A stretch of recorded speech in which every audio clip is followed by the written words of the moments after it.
It is Christmas Eve. The melody of a Christmas carol fills the still night in a village in Europe.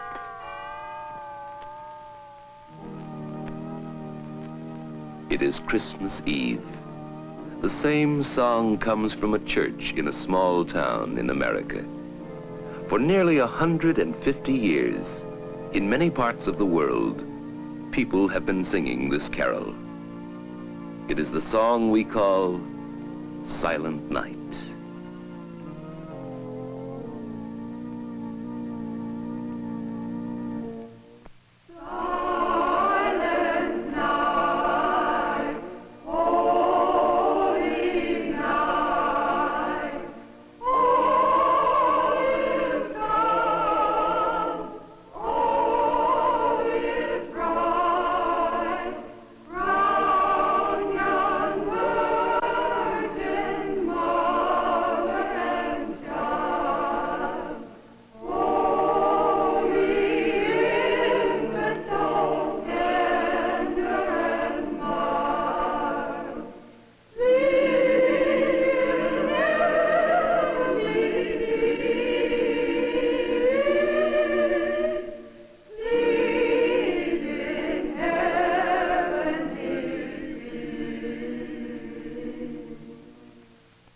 Who wrote this beloved song?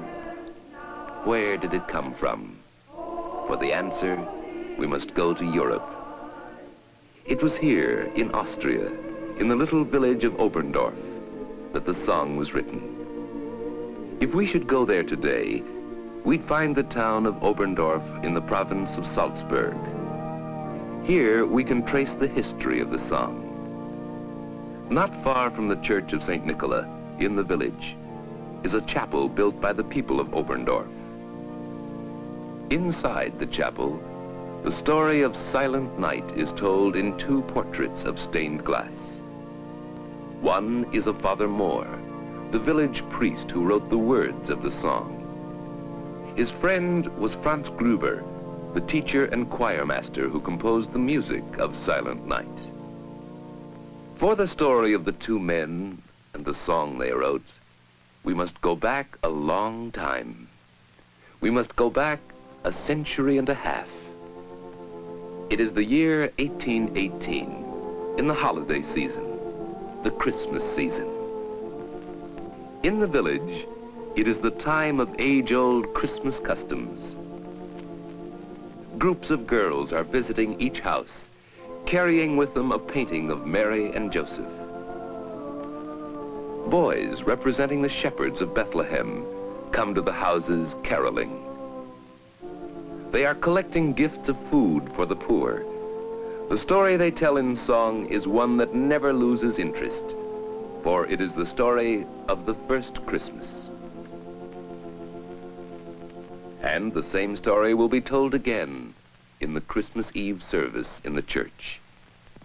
But on this afternoon, the door of the church stands open, and all is still.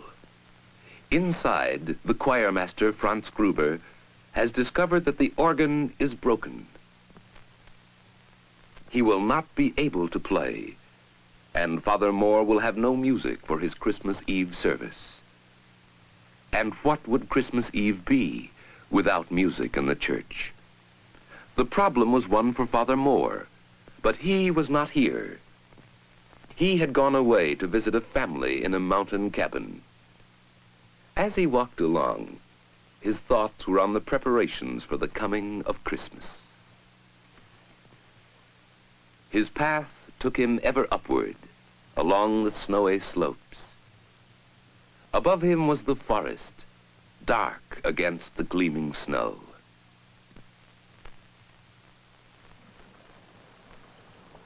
From below came the faint and musical sounds of a mountain stream.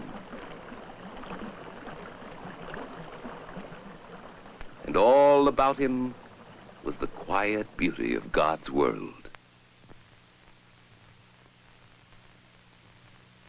It was evening when he reached the house.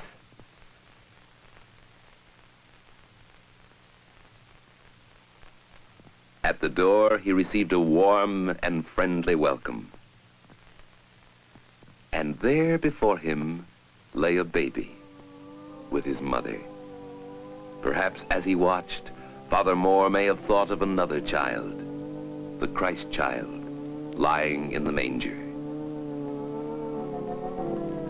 It was night when Father Moore started back to the village. In the moonlight, the mountain slope lay still and calm. It was a beautiful night, a holy night. Father Moore thought of many things. The child he had seen, the beauty of the night, the Christmas soon to come. And so it was, as some say, that on his return to the village, Father Moore wrote a poem. The words seemed to come quickly and easily.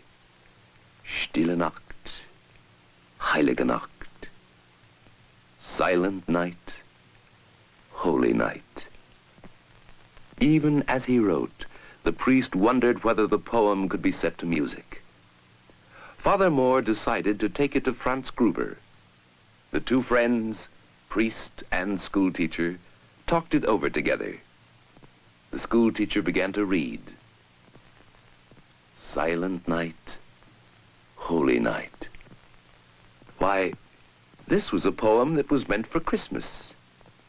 Father Moore wondered, could the words be set to music? Of course, Franz Gruber would compose a melody. Perhaps they would have some music for their Christmas Eve service after all. The words themselves seemed to suggest the melody, a simple melody, one that Franz Gruber first played on his guitar.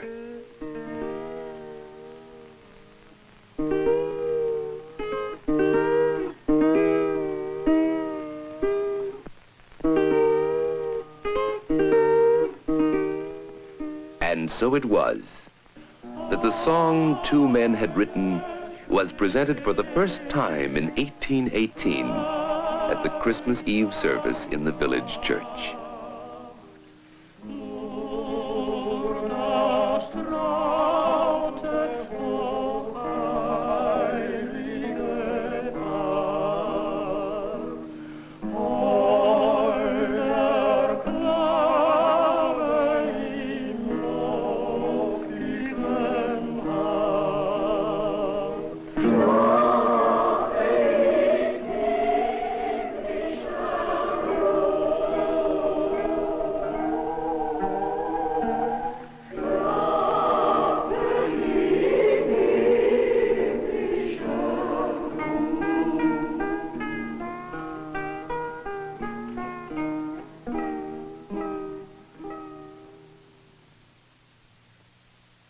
Christmas was over, and in the days that followed, no one outside the village knew about the song.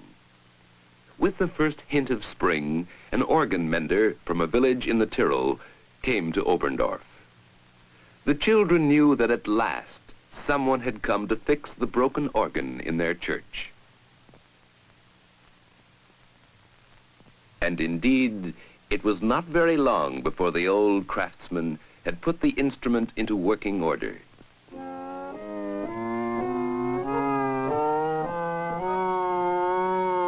Now, he said to the choir master, you try it.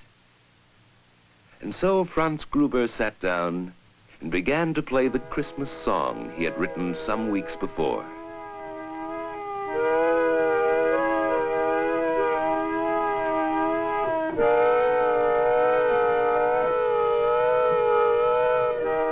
The organ mender listened and remembered.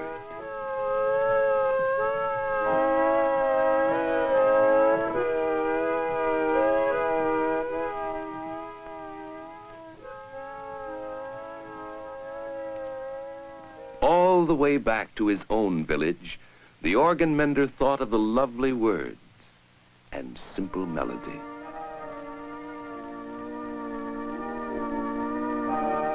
And when at last he reached the hill overlooking his own village, and some children came to meet him, he taught them the song he had learned.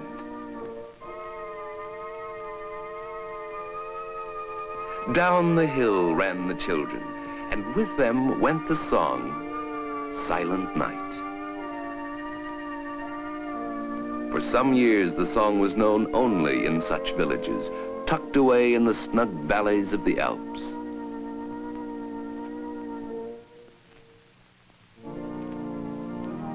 But finally, it found its way to St. Peter's Abbey in Salzburg.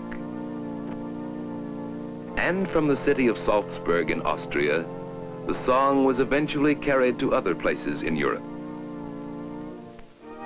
To Paris,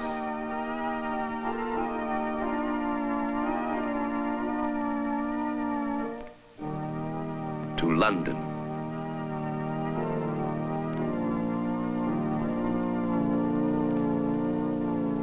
and then to places in America, to the cities, and to the small towns.